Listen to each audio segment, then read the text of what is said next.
RFI et France 24 présentent Mardi politique.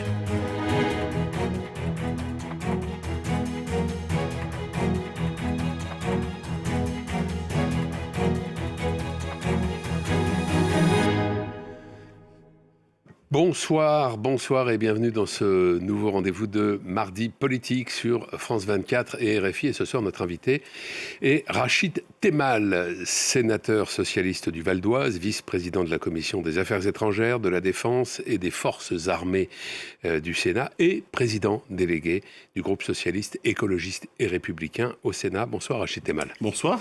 Le président américain a expliqué hier que la guerre contre le régime iranien était quasiment terminé. Un peu plus tard, le Premier ministre israélien a affirmé, lui, qu'Israël n'en avait pas fini avec le pouvoir iranien. Selon vous, à qui faut-il se fier ? D'abord, il faut se dire que la guerre qui est en cours est illégale au sens où elle ne respecte pas le droit international, puisqu'il n'y a aucun mandat des Nations Unies pour mener ce conflit-là. Alors, qui croit ? La question, c'est plutôt comment nous devons faire pour que la guerre cesse. Alors, il y a la question iranienne, il y a aussi la question libanaise. Oui, on va en parler spécifiquement. Donc moi, à ce stade, je souhaite surtout que les Nations Unies soient une voix plus forte et qu'un certain nombre de pays soient en capacité de dire maintenant, il faut savoir s'arrêter. Parce que ce que vous posez comme question au travers des deux interventions, c'est que finalement, on ne connaît pas les buts de guerre de l'un ou de l'autre. Ou alors, plutôt, on s'interroge si leurs buts de guerre ne sont pas différents. On a parfois le sentiment que chez Trump, ce serait arrêter le programme nucléaire, arrêter également le balistique iranien, et puis que quand même le pétrole coule à flot versus ce qui s'est passé au Venezuela. Du côté israélien, on a plutôt l'impression que c'est la chute du régime qui est posée. Donc on voit bien que les deux sont dans des positions plus ou moins différentes, mais plutôt différentes. Que finalement, il y a une montée en pression et en puissance des attaques, des morts, dans une zone qui ne cesse de s'accroître, puisque je rappelle que ça va de la Turquie jusqu'en Arabie Saoudite, et d'Israël jusque de l'autre côté, jusqu'aux frontières de l'Iran. Quand on regarde une carte, c'est énorme. Et donc là, vous avez face à une poudrière. Donc je pense qu'il faut surtout maintenant que les Nations Unies jouent leur rôle. Vous avez parlé de changement de régime, intention que vous prêtez à Israël. Est-ce qu'un changement de régime... Le Premier ministre israélien a évoqué. Oui, absolument.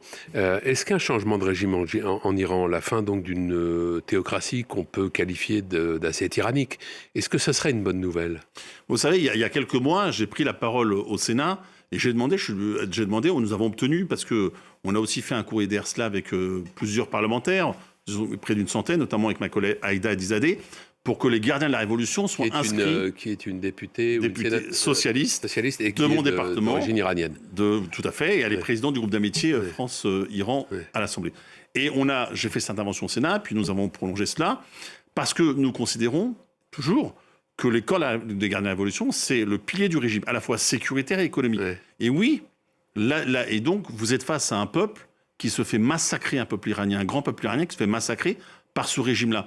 Donc nous ne pouvons que être du côté du peuple iranien et nous ne pouvons que aspirer à ce qu'il y ait une vraie démocratie en Iran, que les Iraniens choisissent leur système politique, choisissent leurs dirigeants et qu'enfin ils vivent en paix, parce que ça fait bientôt, depuis 1979, un peu moins de 50 ans, qu'ils sont quand même dans une dictature. Et donc oui, ils n'en peuvent plus d'un point de vue, démocratique. Chacun connaît la situation des femmes en Iran, des prisonniers politiques qu'il faut libérer, de certaines minorités qui sont opprimées. Et donc il faut que cela cesse. Mais la question qui est faite, c'est comment on fait ? Et c'est ça, mais c'est pas seulement les armes. Il y a aussi besoin que nous ayons une vision politique de tout cet ensemble-là. Ces différences d'objectifs que vous évoquez, que vous supposez entre Israël et les États-Unis, est-ce que vous croyez qu'elles pourraient conduire à des tiraillements, voire à des tensions entre Israël et les États-Unis ? Je crois qu'aujourd'hui, pour l'État d'Israël, il y a une question aussi d'armement, et on sait bien que les États-Unis permettent d'avoir un niveau d'armement conséquent. Donc, ce sont deux pays alliés qui se parlent. Donc moi, je ne sais pas ce que sera la suite, en sachant qu'il faut le rappeler, M. Trump est capable d'une position un jour et d'une position le lendemain. Si vous prenez sur l'après, dans un premier temps, il expliquait qu'il avait des propositions de leaders de l'Iran nouvelles, plutôt basées aux États-Unis. Certains ont compris, donc le fils du chat, je vous rappelle, que sous le Shah, c'était une dictature. Pour que chacun ait bien ça en tête. Et puis, quelques jours après, il nous a annoncé que finalement, il avait trouvé des successeurs potentiels en Iran. Donc, encore une autre option. Mais à la fin... Et puis après, il a annoncé que tous ceux auxquels il pensait avaient été tués dans les premiers bombardements. Voilà, vous avez raison de le rappeler. Ouais. Donc, vous voyez, tout ça est assez complexe. Et donc, c'est pour ça que la situation, elle ne peut pas durer éternellement. Encore une fois, il n'y a pas de but de guerre, en tout cas pas clairement énoncé. Et je le redis, il faut que les Nations Unies jouent pleinement leur rôle. Est-ce que ce conflit peut profiter par la bande à Vladimir Poutine ? On a entendu le président américain évoquer la possibilité de lever certaines sanctions sur le pétrole russe. Mais c'est là où vous avez un président américain qui est très dangereux, finalement, pour notre monde. Parce qu'il change de position constamment et il joue dans tous les sens. D'abord, je rappelle que ce que vivent les différents pays de la région, notamment avec les drones, c'est ce que vivent en beaucoup plus puissant nos amis ukrainiens. Puisque les drones Shahed sont ceux qui sont fabriqués par l'Iran, utilisés actuellement pour aller à Dubaï, aux Émirats Arabes Unis ou en Arabie Saoudite, qui sont livrés massivement depuis maintenant plusieurs années à la Russie contre l'Ukraine. Donc moi, je ne crois pas qu'il faille aujourd'hui faire une architecture de qui peut, qui ne peut pas faire. Et donc, M. Trump aurait une mauvaise façon de faire. Ce qu'il faut obtenir de la Russie, c'est le fait qu'il cesse l'invasion sur l'Ukraine. Ce n'est pas d'aller vendre leur pétrole. Vous l'avez évoqué, le Liban subit de violents bombardements depuis des jours. Israël affirme vouloir en finir une fois pour toutes avec le Hezbollah, soutenu par l'Iran. À qui imputez-vous la responsabilité de la situation au Liban ?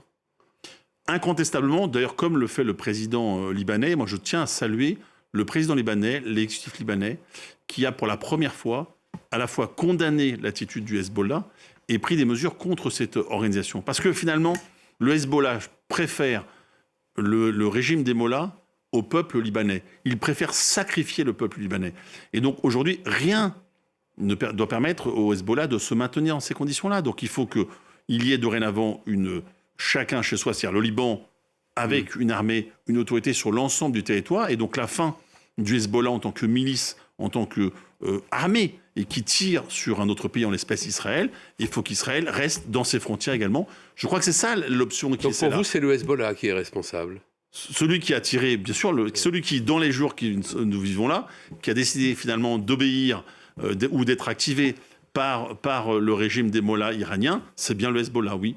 Et encore une fois, je le dis, il faut que la France soutienne plus massivement le président libanais et cette jeune démocratie qui chaque jour essaie de se relever pour que les Libanais puissent vivre dans la paix et dans la prospérité. Les déclarations d'Emmanuel Macron hier sur le porte-avions Charles de Gaulle, sur le dispositif défensif que la France veut mettre en place, vous ont-elles convaincu de leur pertinence ? Ils le font incontestablement pour plusieurs raisons. D'abord, je le rappelle, nous avons des concitoyens qui vivent dans la région, près de 400 000. Soit ils y vivent toute l'année, soit ils y sont là de passage. Ce n'est pas rien, il faut pouvoir les protéger. Et puis nous avons des hommes et des femmes qui composent nos forces armées qui sont positionnés. Et puis, troisième chose, nous avons des accords avec un certain nombre de pays. Donc il faut les respecter, que ce soit Chypre qu'il faut protéger, comme effectivement nous avons un accord avec les Émirats Arabes Unis, le Qatar ou par exemple l'Arabie Saoudite. Donc je pense qu'il faut maintenir cela. Donc oui, une attitude défensive. Nous sommes en capacité notamment d'empêcher l'arrivée de missiles ou de drones, etc. Il faut travailler. Mais que les choses soient claires et que je crois qu'il faut que chacun l'entende bien. Dans aucun cas, la France n'est belligérante. Elle est là pour défendre les populations, défendre ses intérêts et apporter sa capacité, notamment de défense. Demain, le Premier ministre va recevoir les partis politiques pour évoquer justement la situation en Iran et la place de la France dans ce contexte. Selon vous, à quoi peut servir cette rencontre ? C'est purement formel ou il peut vraiment s'y passer des choses ? D'abord, nous y sommes favorables parce que les socialistes, nous avons demandé cette réunion. On l'avait fait il y a quelques mois, j'y étais sur la question de l'Ukraine. Et je pense que c'est bien d'échanger dans un régime démocratique avec la représentation nationale. Alors, il y a trois aspects. Il y a un premier aspect qui est quand même qu'il y a un échange, que le Premier ministre puisse dire des choses, que les groupes entendent, les partis échangent sur, finalement, ce qu'on a un peu fait là, mais c'est quoi la suite des opérations globalement sur la région ? Deuxième aspect, c'est bien de rappeler aussi ce que la France fait, je l'ai dit, pour défendre les populations. Ça, c'est bien d'entendre, parce qu'il y a des moyens qui sont mis. On a déplacé notre groupe aéronaval etc. Nous avons des avions qui sont aussi positionnés dans la région. Je pense que c'est bien que chacun sache ce qui s'y passe. Et puis, troisième chose, c'est aussi, et ici, j'entends deux mesures. D'abord, il faut, le président l'a fait et c'est une bonne chose, monter notre niveau de sécurisation parce qu'on peut imaginer risque d'attentat, de sécurité, donc ça c'est bien. Et puis aussi sur des questions potentiellement économiques. Ça, on va en parler, oui, bien sûr. Les impacts potentiellement sur l'énergie, le prix de l'énergie, sur un certain nombre de denrées. Et donc je trouve ça bien qu'il y ait ce débat-là, puisqu'ensuite il peut revenir au Parlement de prendre telle ou telle décision. Et je crois que c'est une démocratie saine et mature quand elle fait cela. Alors en effet, pour l'instant, les conséquences pour la France, elles sont avant tout économiques et elles se font sentir depuis plusieurs jours dans les stations-service. Le prix des carburants s'est envolé. Est-ce que vous êtes de ceux qui pensent que les distributeurs abusent un peu de la situation en répercutant des hausses sur un pétrole qu'ils ont acheté à des cours extrêmement bas ?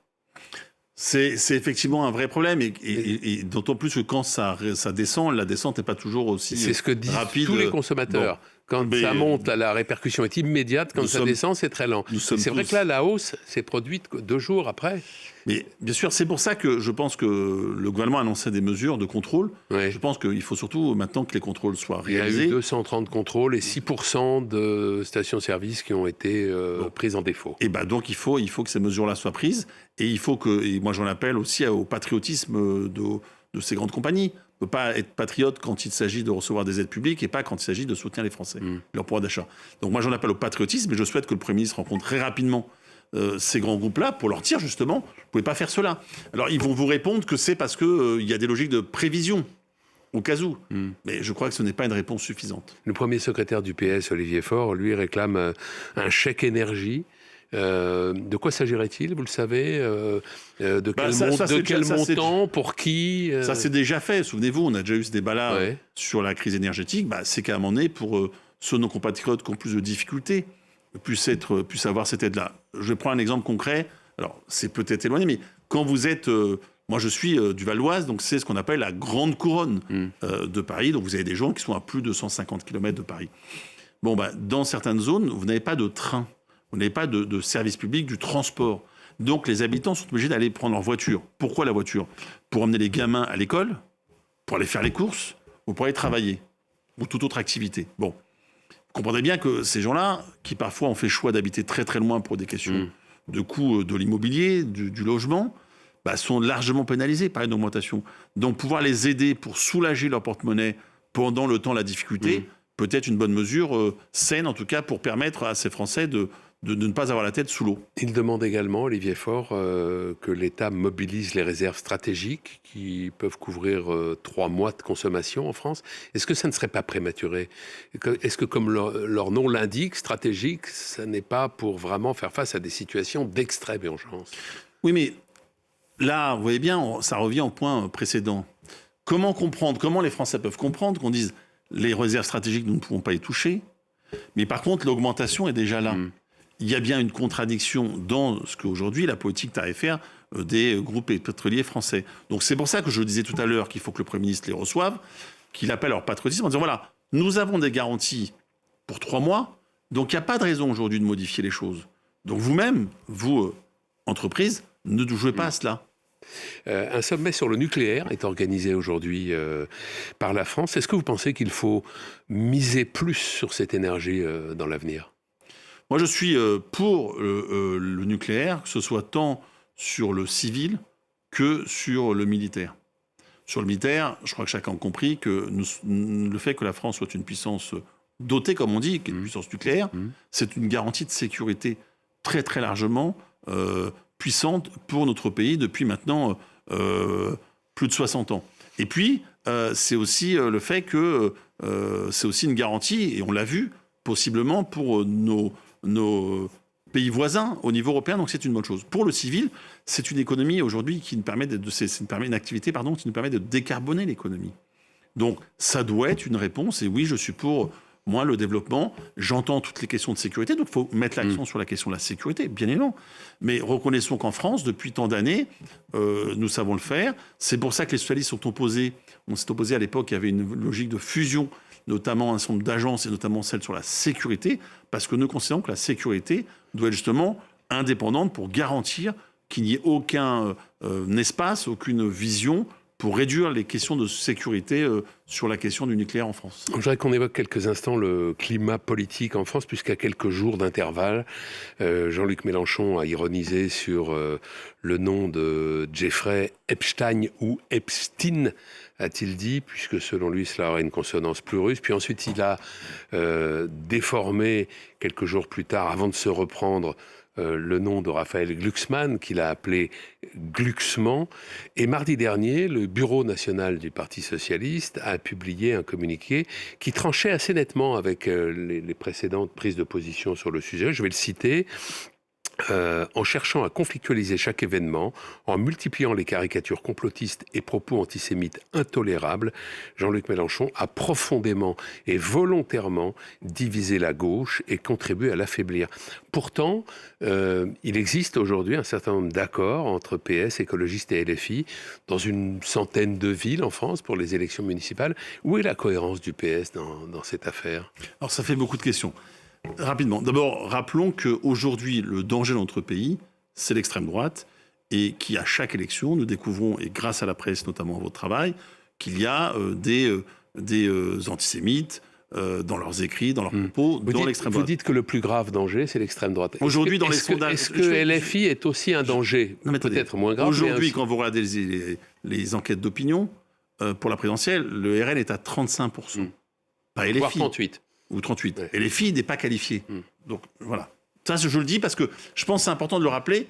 Le Rassemblement national est quand même l'héritier du pétinisme. Bon. Ensuite, vous avez sur LFI. Le drame de LFI, et notamment de Jean-Luc Mélenchon, c'est qu'il a quasiment fait... Vous savez, Marine Le Pen voulait être dédiabolisée. Finalement, celui qui est l'accélérateur de cette dédiabolisation, c'est Jean-Luc Mélenchon. C'est un drame. Bon. Donc moi, vous savez, je suis très simple. Moi, il y a eu 2 accords dans le passé avec LFI, en 2022-2024. Dans mon parti, le Parti socialiste, j'ai par 2 fois voté contre.